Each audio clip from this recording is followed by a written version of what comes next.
Let's go to that situation in Iran, though. I'm joined live by Shahram Akbarzadeh,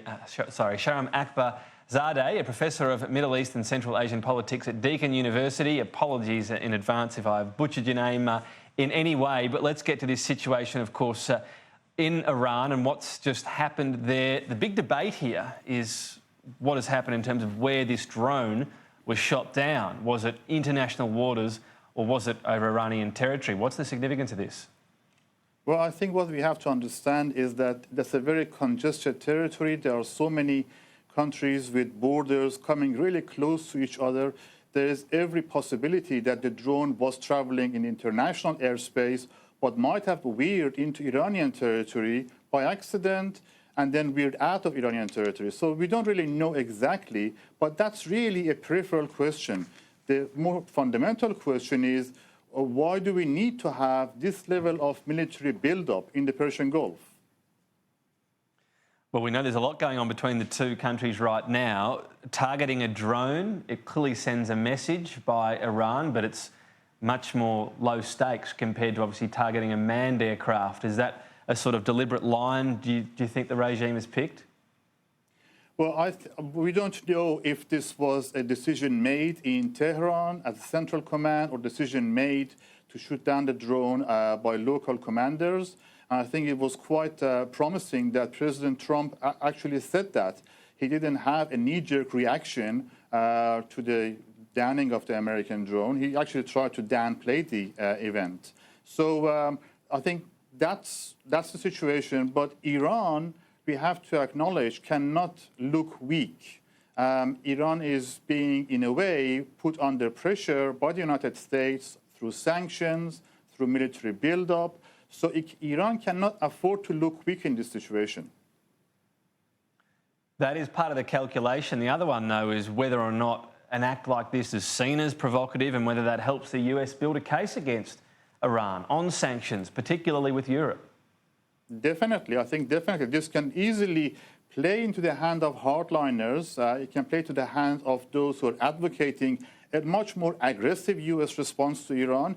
It can play into the hands of Israel and Saudi Arabia, into the hands of the National Security Advisor, John Bolton, and State Secretary Mike Pompeo, who have been really advocating a much more robust, aggressive response to Iran.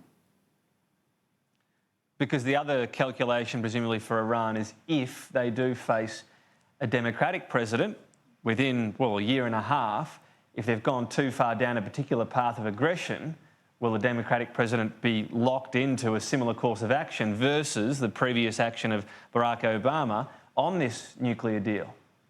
Yes, I think Obama managed to secure a historic deal in 2015 with the nuclear treaty involving Iran and European partners, Russia and China as well. Trump has tried to differentiate himself from Trump and has torn up the nuclear treaty. Now, with the escalation of tensions, if we go down the path of conflict, it's going to be really hard to reverse back and come back to the table again. And yet we're hearing some pretty bellicose statements recently from Iran saying, look, we're at the tipping point already on the nuclear question. When is this going to be resolved? And almost, you know, trying to push things to the brink, perhaps with Europe and making them make a call on this. Well, when the United States decided to withdraw from the nuclear treaty, it really turned the tables on Iran, and it really turned the tables on U.S. partners in Europe, because not only the U.S. imposed sanctions on Iran, it also imposed secondary sanctions on European companies dealing with Iran. So basically, the United States is trying to apply what they call maximum pressure on Iran, really squeezing Iran into a corner and forcing it to either give up completely or experience regime change. So the sanctions on Iran are, to a large extent, exerting pressure on the local population, on everyday citizen of Iran, to really rebel and revolt against the regime. And that's going to be a very dangerous scenario. And that's something the Europeans don't want to see, because we have seen and we have experienced how social unrest in the region can really get out of hand and implicate the whole region.